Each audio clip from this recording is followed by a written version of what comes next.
Hello, good afternoon. It's a pleasure to be here and thank you for the opportunity. So I'm trying to answer a question here today. Do you need extraordinary leadership to make transformational impact? And I want to approach this from a worker ant's perspective. And why the worker ant? Because the attributes of a worker ant are something that we all are familiar with.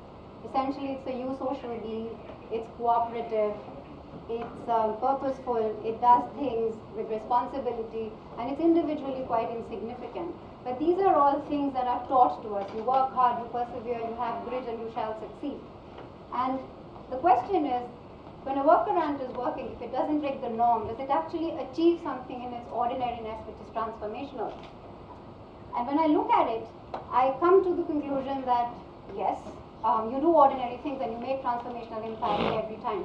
I'd like to take you through 3 phases of my professional career and some learnings that I would like to share with you. Firstly, I'm not sure I even wanted a professional career. I was very happy being a homemaker. But a chance thing in my life, I married a pilot, his engine flamed, he had to eject. And that got me rethinking about the thought that I need to be financially independent. I had a 1.5-year-old child. And so I decided, okay, I should do something with my education and I really do need a career.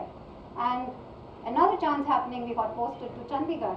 And I landed up in the Alliance Française of Chandigarh. And I was asked to set up, quite by chance again, a 20-minute conversation with the director, to set up a student mobility desk for sending Indian students to France for higher education.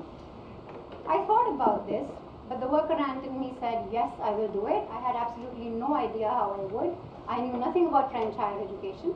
And it was a hard brand to position because who thinks about higher education in France besides luxury and, fashion? Is there a diaspora that can help? Do you need to know the French language? What is the degree recognition back at home? It was a hard brand to position in a very cluttered market. But I got around, I learned a lot about this on the fly. And at any given time, I was counseling students about lingerie design, about AI and robotics, about pharmaceuticals, about making perfumes. I read up a lot. And 3 years later, I actually became the global coordinator, not the global, the India coordinator for sending a lot of Indian students for their study abroad components to France. And about thousands of students with a team went to France to premier elite institutes, especially with industrial scholarships that I put in place, with government scholarships, with university grants and so on. But was that transformational? For me, I was the worker ant doing a very ordinary information provision job. But did it make a transformation? But I'd like to think to maybe like 3,000 people that went to France, it must have been transformational. But was it just them? A lot of them are now doing a lot of research in transportation solutions, in renewable energy, in biotechnology, in sustainable fashion. Will it make an impact? They're working at the atom smasher. Will it make a profound transformational impact sometime later? Maybe, who knows? I have 2 key takeaways from this. One was don't overplan, but take your chances in life. And the second thing that I understood from all of this was be a product specialist. Know your product so well that you are the expert that people go to and you will be successful, even though it's an ordinary worker ant thing to do. And you can be transformational. 10 years later, I espoused a completely different role. And this time, I was somebody who was a fundraiser and a communication specialist for culture. Difficult thing to do. People don't really like to give a lot of funds for ballets and music shows and things like that. It's hard to raise funds for things like this. But I have 2 very beautiful stories that I would like to share with you and the lessons that I learned over here. So how does one actually raise funds? There is this regular donor identification, donor mapping, assessing the funding gap, figuring out what is your unique differentiator, making pitches, and then hoping that, and what's in it for you, and then finally hoping that you're convincing somebody who will be able to give you those funds.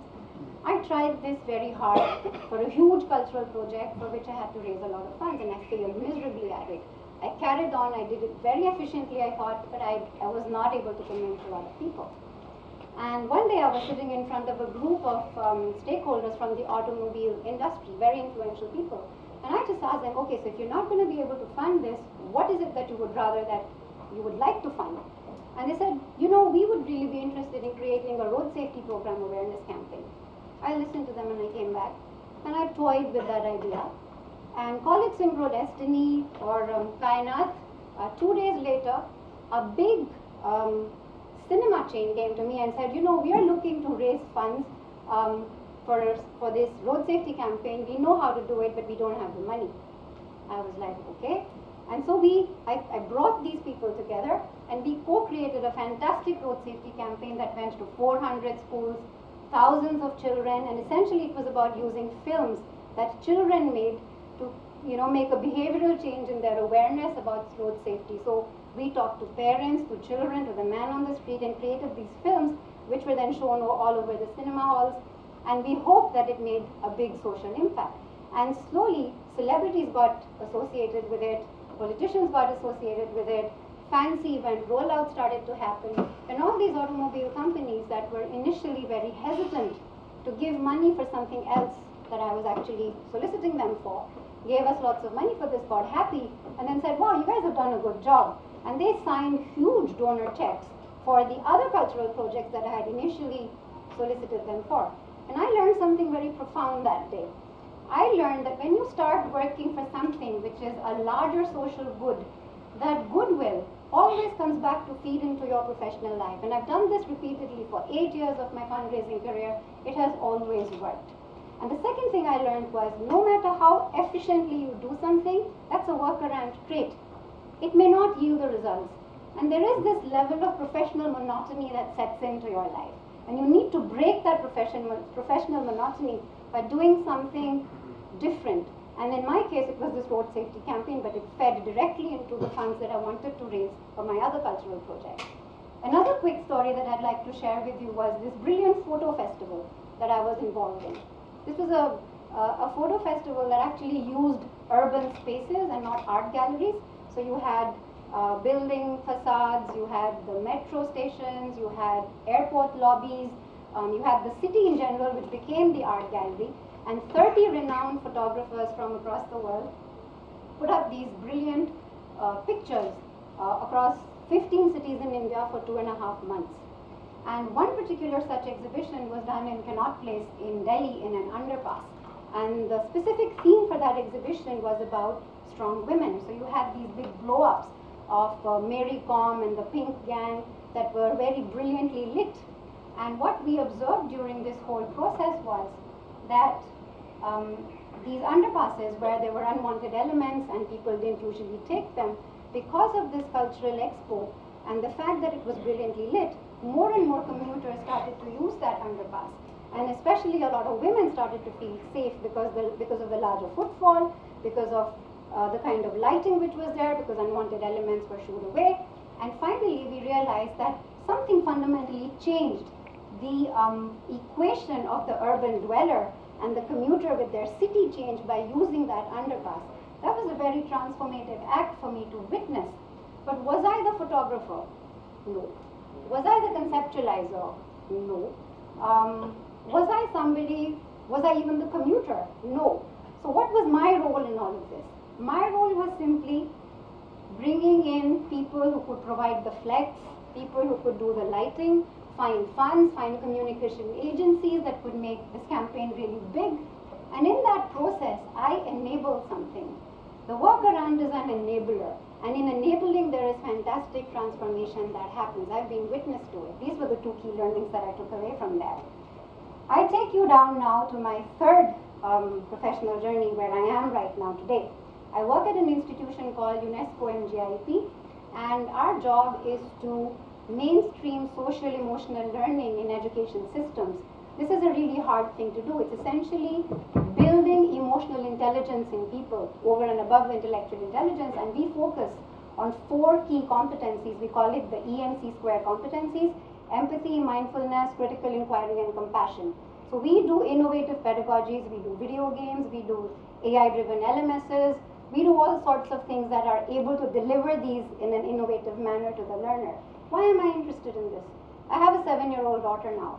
And I know in the future we don't know what kind of jobs we are preparing our kids for. It's an uncertain world. AI is disrupting things. We hear all of that all the time. But what is it that will prepare these children for that kind of learning that will make them emotionally resilient and creative and be able to sustain themselves in the future. I'm in a place where this vision is very dear to me.